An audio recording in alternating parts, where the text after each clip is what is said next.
in the world happened to Detroit Lions defensive line in 2019? I mean, seriously, how did we go from 2018, where we blitzed 16.9% of the time, yet we have 43 sacks, and all of a sudden in 2019 we only have 28 sacks and you blitzed more? How does that happen? Like, what went wrong? Well, in today's video, I'm going to talk about a player that the Lions brought in this offseason that will fix that problem in 2020. So let's get it started. Welcome in, everybody, to another video. Glad you guys are here. Now today, we're talking about Danny Shelton. So do you guys miss Snacks Harrison? Do you miss the production that Snacks Harrison gave us in 2018? Do you guys miss that? I do. Well, today, I think I'm going to help you get over that. I think I'm going to help you get over missing Snacks Harrison. Because this offseason, the Detroit Lions went out and signed Danny Shelton to a 2-year, $8 million deal. And while you may look at that and say, oh, $4 million a year, yeah, he's probably not going to have much of an impact at all, you need to understand that this is the guy going to help the Lions defensive line get it right once again. See, in 2018, Snacks Harrison was one of the best interior defensive linemen in the league. Possibly the best run stuffer at the defensive tackle position in the league in 2018. All of a sudden, 2019 comes around, and he wasn't. Damon Harrison was one of the worst DTs in the league. He couldn't help against the run, and he had no pressure whatsoever. He got no pressure from the DT position. He only had 2 quarterback pressures, which is quarterback hurries, quarterback knockdowns, and quarterback sacks all into one. He had 2. Snacks Harrison was not giving us any help whatsoever in the interior of that defensive line, and because of that, the rest of the defensive line struggled. It allowed the offensive line to really not pay too much attention to the inside, and it allowed them to focus on some of our main pass rushers. So in 2019, we didn't get to see Trey Flowers opened up as often as he may have been in 2018, and that's why in 2018 we were able to blitz less and get more pressure. So what the heck is Danny Shelton going to do? How is Danny Shelton going to fix that problem? Well, Danny Shelton is the exact fit we needed, and even though his contract isn't very large and that may concern you, it should just let you know that this was an absolute steal. I said a few times this is the best Lions offseason move, and I kind of went back on that and made it the second best. Yes, the second best. I know, I dropped way off. I think this is their second best move because I think Jamie Collins is an absolute beast. But Danny Shelton is also a beast, and he, for only $4 million a year, is going to help this Detroit Lions defense take it back to another level, get back to the 2018. This is why I have so much confidence in this front seven. See, a lot of people say we need all these players, right? We need all of these new players, and they kind of just overlook Danny Shelton. Like, he doesn't have the crazy big impact that he will. See, the thing is, with Matt Patricia's defensive scheme, Matt Patricia doesn't bring in defensive tackles or nose tackles that are coming in to get pressure, and that's my fault for not completely understanding that. I'm looking at guys like Chris Jones, like, why are we not doing this? But as I continue to research on what Matt Patricia's philosophy is as a defensive-minded coach, I understand that that's not how he does things. He doesn't want a defensive tackle that's going to get sacks. He wants a defensive tackle that is going to take away the run game and stuff the middle and open up his other pass rushers. He wants a DT that's going to open up your Devon Kennards. In this case, it's going to be the Julian Okoras, your Trey Flowers, your Romeo Okoras. How do you go from 7.5 sacks to 1.5 sacks? Well, you need help. You need help. See, players on the defensive line usually play well when they have something across from them. It's just like the JD and Clowney thing. You got JJ Watt on one side and Clowney on the other. Sure, Clowney's going to look much better than without JJ Watt. Clowney may still be a talented player. He just needs some of that pressure taken off of him. And that just shows me all the potential that we can have on this defensive line. In today's video, we're focusing on Danny Shelton. I'm here to tell you why Danny Shelton is going to help this defense get back to that 2018 level. And really, he may be, aside from Jamie Collins, the best move that we made, and also the best deal that we got because, again, $4 million a year. See, a lot of teams don't look at the DT position like we do. A lot of teams look at the DT and look at these guys that need to get all this pass rush and stuff, but Matt Patricia doesn't. He just wants run stuffers. That's why in the 6th round, he went out and drafted John Penasini. Penasini ain't getting that much pressure, but he's going to stuff that run game when he comes in, and that's what we need from that defensive tackle position. We don't need guys that are going to get pressure from there. That's not how our scheme works. We need a guy that's going to stuff the run because Matt Patricia has 3 main philosophies as a coach. Matt Patricia looks at it like this. He wants to be a tough team, and the 3 main points that he focuses on is stopping the run,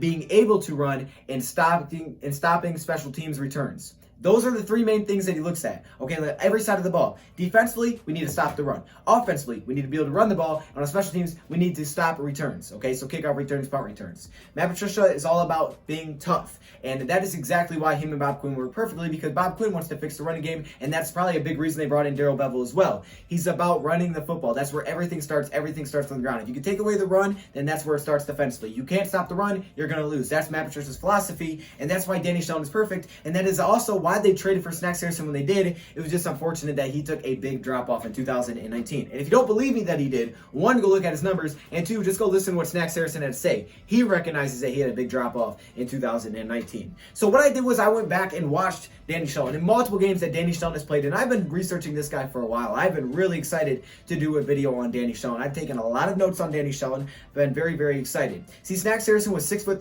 351 pounds at the DT position. He was pretty darn good for us 2019, man. I think maybe he was just a little bit too old at that point. I think maybe he lost a little bit of step. But Danny Shelton is 6'2", 344, so you can see the similarities in size. So I thought I would point that out. But I've been looking at Danny Shelton for a while because I love this signing. This is one of the biggest under the radar signings in the NFL. This may be the most underrated signing in the NFL. I'm telling you right now, it has a chance to be that, because all of a sudden when the Lions defense gets a lot better and that front seven looks a lot better and people are like, oh, where did this come from? Oh, these players are just breaking out of nowhere. It's going to be because of Danny Shelton. It's going to be because Danny Shelton is opening up players to play one-on-one and to make plays on the outside while he is shutting down the run game. So let's talk about the strengths and weaknesses that I took away, because he's not perfect at everything, but he does what we need him to do. So let's start off with the strengths. Interior presence for the Detroit Lions at the defensive tackle position. Interior power. That is like his go-to.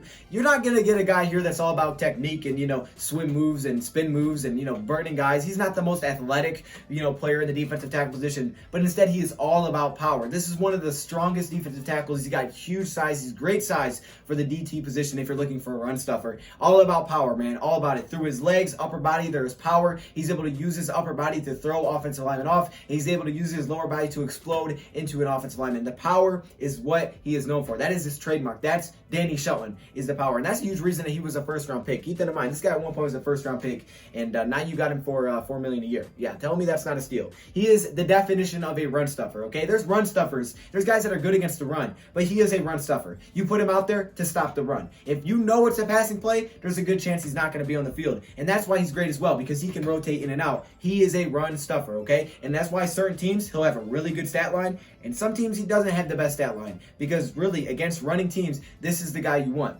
Divisional games, cold weather, teams are trying to pound the football. This is the kind of guy that you want on your defensive line. This is the kind of player that you want to stop the run. That is his job. That's what he does really, really well. And again, like I mentioned, that's why we drafted a guy like John Pennicini for the same type of reason. He is a mean defensive lineman, all right? This is a guy that plays through the whistle, and that's been kind of a trademark of the players we've been bringing in. Mean players that play hard. You look at guys' offensive line, they're all about mean guys. Logan Stenberg, Jonah Jackson, Frank Reich, they're all mean players, right? Look at the defensive line. Danny Shelton, right? A mean defensive lineman. That's what we want in the trenches. We want those kind of guys, not only on the offensive side of the ball, but also on the defensive side. This is the kind of player that you want from Matt Patricia's system and his scheme. Matt Patricia, like I said, is all about toughness, stopping the run, being able to run the football. That is exactly what Danny Shelton is going to help you do as a team. And that's why he has success. He'll have success this year against teams like the Tennessee Titans. We play the Titans, this will be a guy to watch out for. When we play a team like the Minnesota Vikings, potentially this could be a guy to watch out for, because Minnesota sets up all of their plays by running. If Minnesota couldn't run the ball, they wouldn't be able to throw like they could. It's all set up by running the football. So he'll be good against Minnesota. Any rushing team or a run-first team, this is where Danny Shelton is going to shine. Great on the goal line, and goal line is huge, and that's one of the most underrated spots, because as we talk about bend, don't break and Matt Patricia's thing, a lot of people forget that you need to have goal line defensive linemen. I mean, defensive linemen, linebackers for the goal line is super, super important, and that's where games are won and games are lost. We've seen games where Lions have had to kick like 7 field goals from the, inside the 10-yard line, and you lose that game because you can't get into the end zone, and you can also win games by holding people out of the end zone. You can give up 500 yards in the game, but if you only give up 12 points, you probably win that game. So it's all about bend, don't break, and that's why goal line defense is super important, and that's where Danny Shelton can also be great for the Detroit Lions, stuffing that inside. When you get all those big guys out there on the D-line, that's one of the guys that you want on your defensive line. Imagine him, Pennicini, next to each other. Oh my, Nick Williams. Oh, that'd be a scary front. That'd be scary near the goal line. One thing that actually popped out to me a lot that I loved when I watched Danny Shelton was his effort. Danny Shelton gives 100% effort. I mean, you could just tell this dude is trying. Like, that's exactly what you want to see. That's the kind of mindset. That's the kind of players we bring in. We don't bring in these players that watch the play happen once it's done. These guys play through it, even if they're not even involved in the play. If you watch Danny Shelton, there's sometimes where it's like, okay, yeah, that guy's not even, he's not even near the play. He'll find a way to get back into it. Oh, it's a pass play. He's not going to be very effective. He'll try. He'll chase the running back down. He may not make the stop, stop, but he will chase him down. He plays through the whistle every single snap, and you love it. You love the effort that he gives is unmatched. It's great from Danny Shelton, man. He just wants to win.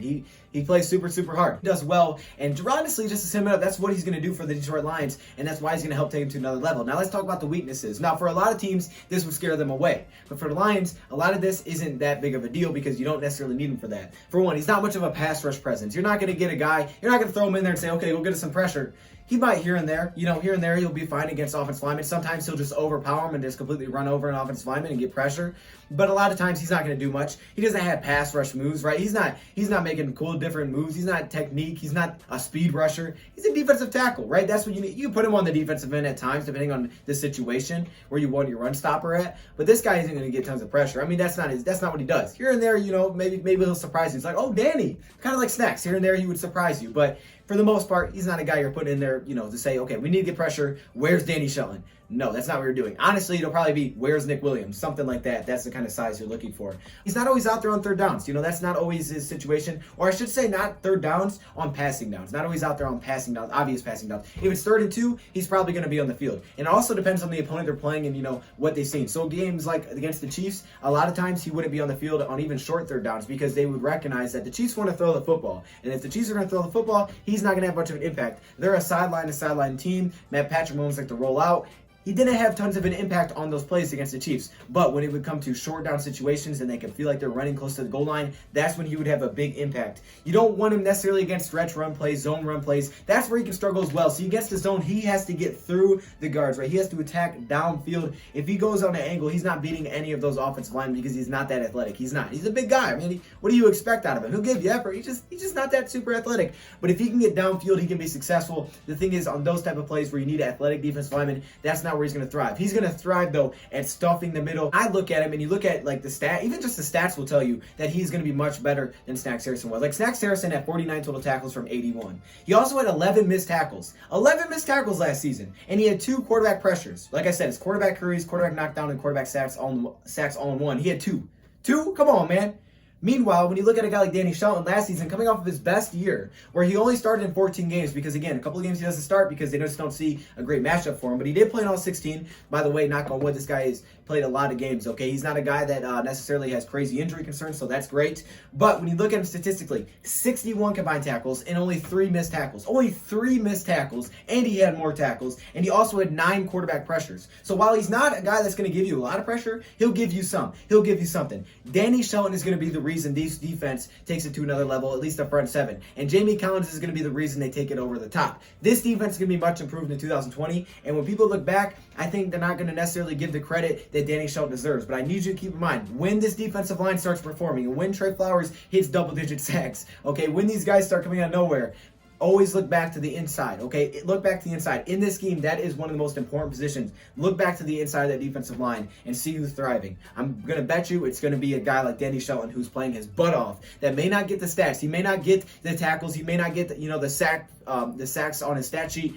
but he'll be that guy that is opening other players. He will be that guy to take on 2 offensive linemen to leave Trey Flowers one-on-one, because you don't want to do that. Leave Trey Flowers one-on-one. Leave Julian Okoro one-on-one. Leave some of these pass rushers one-on-one while he's taking on the big guys up front, okay? He's going to be the guy that's going to open up a lot of other players and make everyone else better. Danny Shelton was the Lions' second best offseason signing, arguably the best signing, and you signed him for $4 million a year. You don't need to take high defensive linemen, not in this scheme. That's not how we need to do it. Since Matt Patricia came in, we're not doing that. Snacks Harrison went undrafted. You don't need to take high defensive linemen. This guy went round 1 for a reason, but if it was the Detroit Lions, they would have never drafted him round 1. The fact that they now have this guy for $4 million a year is an absolute steal. Let me hear your thoughts, comments below. Danny Shelton's going to be a beast. Thank you, Brad, for watching, and I'm out.